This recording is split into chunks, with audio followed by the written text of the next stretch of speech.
Azam FC na Mashujaa FC. Kama alivyosema kocha mwenzangu tu, sisi tunakiri kwamba Azam timu yenye uwekezaji mkubwa na ina mwalimu mzuri, lakini na mimi mwalimu mzuri, mwalimu mkubwa. Kwa sababu kwanza mwalimu wa timu ya taifa. Maana leo hii Jakaya Kikwete ni rais mstaafu, lakini shughuli zote zinazohusu nchi anakuwepo.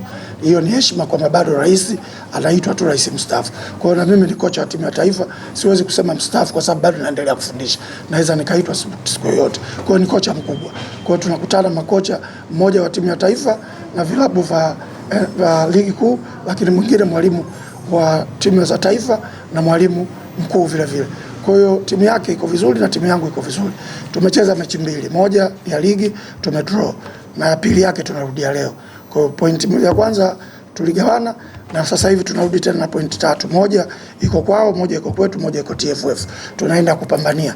Atakayekuwa na uwezo wa kuchukua zote mbili, kupoka ya TFF na ya kwake kupeleka kwingine itakuwa better. Lakini ikiwa tutaenda draw na kama mechi ile itakuwa vizuri vile vile. Lakini niseme tunajua tuna mechi ngumu na wenzetu tayari wako kwenye nafasi za kutaka kucheza Confederation kutokana na nafasi waliokuwa nayo. Sisi sisemi kwamba nitashuka kwa sababu najua siwezi kushuka.